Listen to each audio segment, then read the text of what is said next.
Well, hello, and welcome to Stop, Let's Team Up, episode 99, Exiles 1 and 2.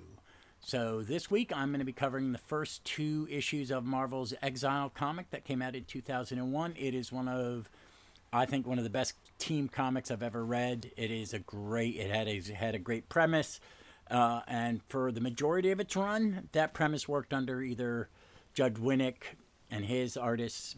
In this one, it's Mike McKones, a lot of Jimmy Calaforis, and other people later in the run. And then Tony Bedard did it, and I liked it pretty much all of it. I mean, it's a comic I really loved, and I'm going to cover the first two issues, which sold it to me when I read them off the rack 23 years ago. How they grabbed me, and this give you my take on the first two issues of this series. So let's get to the pertinent data. We're getting this from the fandom wiki page. This comic was released on June 6, 2001. Cover date August 2001. It has an amazing Mike McKones cover, which is very much like Justice League International covers with Kevin Maguire does the faces facing out. And it's got the lineup of Blink, Mimic, Thunderbird, Morph, Magnus, and Nocturne. Who are these people, you may say? This original first issue is called Down the Rabbit Hole. It's written by Judge Winnicks, pencils by Mike McKones, inks by Mark McKenna, colors Jung Choi, letterer Paul Tetrone, editors Mike Martz and Mike Rach. The lineup is, as I said, Blink, Nocturne, Thunderbird, Mimic, Morph, and Magnus. So the premise of this comic is that these six heroes, is it six, am I counting this right? Yes. 1, 2, 3, 4, 5, 6. These six heroes have been taken out of time and out of their realities. So they have become unhinged. And they have been brought together by the Time Broker, holographic Jarvis, an info guy, who has taken these people, and let's kind of go through them one by one. I'm going to use the notes from the fandom wiki so I make sure I get this right. Nocturne is Talia Wagner, the daughter of Nightcrawler and Scarlet Witch, from reality where she is a member of the X-Men under the leadership of Wolverine, and her dad is running the school. There's John Proudstar. He is of Earth 1100. T-Bird. In his own reality, he was one of Xavier's picks for his second generation X-Men. Shortly after, he was captured by Apocalypse, and instead of Archangel, Proudstar became Proudstar got mutated and messed up, but he's become an X-Men again. There's Magnus Leshner, who is the son of Magneto and Ro. He has more delicate versions of his father's power and part of his mother's, but his power is when he touches anybody with his if he touches anybody, he turns them to metal, and he does that to his mother, which is horrible. Then you have Kevin Sidney, who is Morph. He is from Earth. Magnus was from Earth 27. Kevin Sidney, who is Morph, he's from Earth 1081. He has been a New Mutant, an X-Men, an Avenger, and then an X-Men again, which I kind of like. And he's one of my favorite characters in the series. There's Calvin Rankin, who is the Mimic. He is from Earth 12. He was in the Brotherhood of Evil Mutants, but then joins the X-Men and is now their leader. Clarence Ferguson is Exile from 295. That is the Age of Apocalypse world, and she is the anchor to this series in every way, shape, and form. I'm a Claremont, Byrne, Claremont, Cockrum a second time. I'm that early, kind of like I've never got to the Jim Lee stuff in X-Men. I jump around and I like bits and pieces. I would like to do a read through. Let me get through this FF stuff. Maybe I will go to where I stopped off, or I start over again and read through X-Men, because I think I should. Because I am missing out on some good stuff. But there's one series I always liked, and I liked it because it was out of universe, and I didn't need to know. And I could go into it blind and still enjoy the hell out of it. And I do, which is Age of Apocalypse. And Blink is a great character, and I think I love her more for this series, because this series is just so good. Let me grab my copy. I have the Exiles, the first three trades, and then all the issues. I've never sold my issues of it because it is too amazing. They need to put this out in an omnibus. Or finish collecting this stuff, because they've only done the first three trades, which only gets you to through like issue 15. And this series ran for 100 issues. It starts with Blink because she is the anchor. I like it. It starts with these 3 panels, and then the hole that brings him in, the rabbit hole, and it dumps her in this desert. She's confused. She meets Nocturne. Then Morph thinks it's her Morph because there was in her universe, Morph was on her team, but it's not. And then Thunderbird shows up, and we start getting hints that they're from different universes. And then in the middle of the desert, after all 6 of them there, you see this guy that looks a little like Jarvis, or he looks like a butler. And he's going to make them coffee and muffins and on a big screen explain who they are. And then you get a nice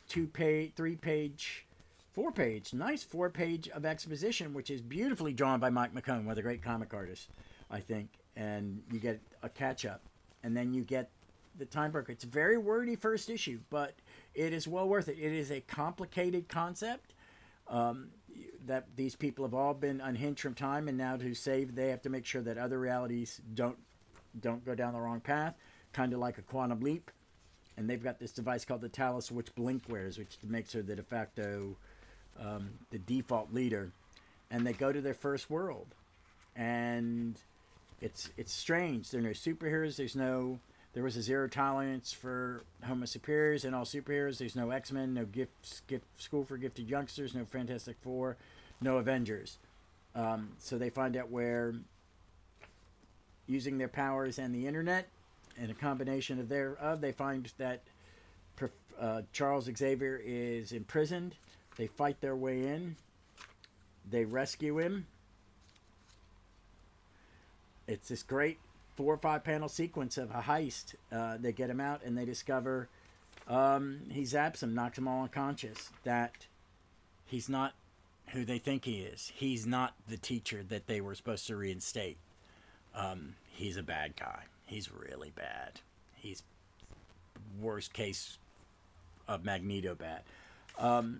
I think this is a great comic. I think it's a little wordy, yes, but I loved it, and I loved rereading it. I haven't read it in a review. I used to reread this series like every year for about the first 10 years it had been out. I would just read it constantly. A new arc would end, or I would go back and just decide to reread them. I've read this first trade, which is the first 2 arcs, a couple dozen times, easy. And it's just Mike McKone art. Anytime Mike McKone's drawn a book, I want to take a peek at it because it's beautiful. His character designs is great. There's a lot of good stuff going on here. And when I read it the first time, I was shocked at Xavier. And it's an easy pick to do.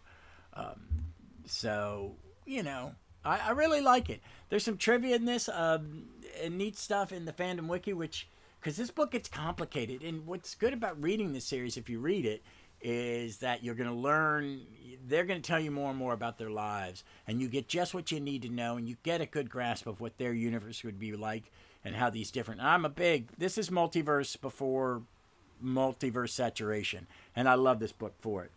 Well, let's move on to 2, and then I'll talk more about the series. So, issue 2 came out in July of 2005, July 5th, 2001. I'm sorry, it was cover dated September 2001. It is another lovely Mike McKone cover. It's called The Sacrifice. And then it's got our heroes facing us again. It's just nice. Beautiful. Be a great poster. Again, Judge Winnicks, Mike McKone. This time it's inked by Mark McKenna and Eric Cannon. JC, which I'm assuming is our previous colorist, Paul Tetrone, and Mike Martz and Mike Ratch editing. Again, lineup: Blink, Nocturne, Mimic, Morph, Thunderbird, Magnus, who dies, spoilers, and is replaced by a new member, Sunfire. Another great thing about this book. Supporting characters: this is Forge, the X-Men. The lineup of the X-Men in this universe are Juggernaut, Spider-Woman. It's Jessica Drew, but she's African-American and her powers are different. Johnny Storm, who is a criminal and he's lost a leg. Domino and Chamber. The other prisoners, there's another prison. We'll get to that. Let me do the synopsis in this one, really. This one I'm going to use the Phantom Wiki because it is much shorter. The other book, it was easier. It was I wasn't going to read you all that. It was just too much. So this issue is, most of the Exiles assumed the one they were looking for was Professor Xavier. The Exiles freed Xavier from his cell and discovered he was obsessed with revenge against the people who imprisoned him. He knocked them out and went on a rampage, killing thousands. Now they've discovered they should have sought out Magneto. Magnus, who is Magneto's son on his world, felt guilty for not having realized that his father may have been a leader in other realities and vowed to make amends. The Exiles split into two teams, one team attempting to stop Xavier and the other freeing Magneto. Off the coast at Tahiti, Magnus freed Magneto and many other superheroes with his magnetic powers. However, the prison is rigged to trigger an atomic bomb if any of the mutants escaped. Magnus attempts to dismantle the bomb unsuccessfully, because it is made of plastic to keep Magneto from deactivating it. Left with no other choice, Magnus encases the entire island, including himself, in a magnetic field, sacrificing his own life, and thus saving the reality's version of Magneto so he could survive and make a difference. So this is a very different world, where Xavier is the bad guy, and that's his team. The X-Men are the bad guys. And the fellow prisoners of Magneto are Ben Grimm, Susan Storm, Aurora Monroe, who is Storm, Peter Parker, Spider-Man, Henry McCoy, Beast, Jen Waters, She-Hulk, Scott Summers, Cyclops, Magneto, Bruce Banner, the Hulk, Namor, Luke Cage, Heather Douglas, which is Moondragon, Caliban, and it was Dr. Druid. I was like, really? Dr. Druid in the background? Anthony Druid. I like that he is one of the big heroes, or the surviving heroes in this. Evil Charles Xavier. We get an appearance of Earth 8649's X-Men, which are Charles Xavier, James Howlett, Aurora Monroe, Warren Worthington III, Peter Rasputin, Henry McCoy, Kirk Wagner, and Scott Summers. And those X-Men are in the next reality, where they land at the cliffhanger is they land in the blue area of the moon at the time of the trial of Phoenix in another reality. And I love that. I love that. It was very cool. The next story, I will probably cover this next story at some point because I do like the series. But the second issue is really good because you get to see, there is what makes this comic work, and I think makes the series so popular, and I think it does still have a popularity, is that they really fully develop all the characters, even though it's like, as in Australia Suicide, you'd have someone come in and then just leave, and people come and go, and characters you love in the series come and go, and we see the first sacrifice. And I understand why they do it so quickly. They want to show you that there are ramifications to what happens, and the characters will die and be replaced. And when they take you to an alternate university, it's not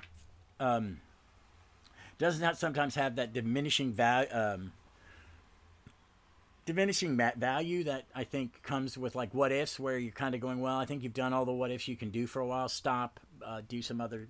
Why don't you write some really good stories and start? What if would start on a run when it would have a new run of the comic. I think would be great for a while, and then run out of really stories that really needed to be what ifed.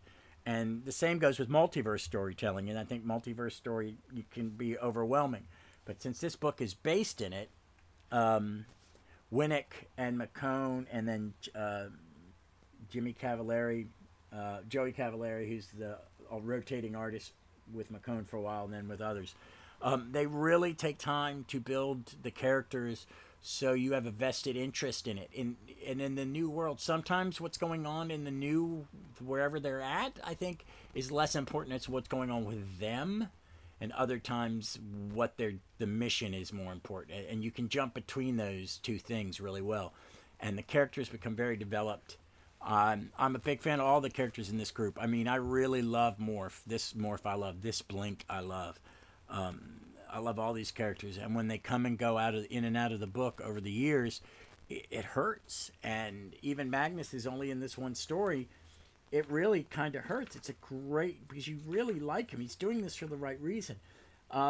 They do have to do some stuff in these books. They'll throw people in the background, like Dr. Drew, which I think is cool. sometimes, they're just giving you glimpses of what the world is and letting you fill in the blanks, like what happened to these people, why are they all messed up. But I like how the exiles get to tell the Magneto of this world about Magnus before they blink out. And it's just... We're 2 issues in, and I know who the... And because I've read this so many times, I really know. But even when I was reading it the first time, when I was first reading it, I knew who these characters were immediately and wanted to go on the journey with them and was never disappointed. This is a comic. It was the first thing I read every time it came out. I read it within 20 minutes of buying it. And I loved it. Most of the arcs were most of the adventures were anywhere from 2 to 4 issues long. It would change. There would be like character arcs that would go longer, but that you were never on a weird an alternate reality more than you needed to be. And I think like this, the first 2 stories are 2 issues each. This trade is only the first 4 issues. First issue was a little bigger, was a double size, but it's a great story, and I think you really need to do it. I thought Mimic would be a terrible character, but I do love him in this. He has the hard duty of killing, spoilers, killing Xavier while they're battling to keep him from doing, blasting anybody again. And it's painful. So these people, because sometimes they're meeting their friends in a different version, and it's really traumatic. And they want to go home. They all really want to go home. And find their family and stuff like that. So it's just a well-rounded book. I hope you've read it. If you haven't, read it. It's on the app. I read it on the app and then in the trade, just because I wanted to read it a little bigger. And I've been thinking for my entire vacation, the last 7 days, of what I was going to do for this week's episode, because 100's coming up, and I didn't know what I want to do for that. And I've been thinking about that and not paying attention to what I should. And I just thought I'd do a Marvel team, and I just Googled. I saw Exiles. I went, oh, all right, let's do it. So I hope you enjoyed it. So next week, or on Tuesday, will be a new Starman. It is a Times Past. Dave Steele joins me to talk 70s Disco Starman adventure, and I will just talk about Adventure Comics 76. And there should be hopefully Legion coming up Thursday, and maybe I've done a Daring Defenders episode with Kirby, and that will be coming up soon too. But until then, folks, do me a favor, be safe, be smart, please be kind to one another, and read some comics. Read Exiles. You'll love it.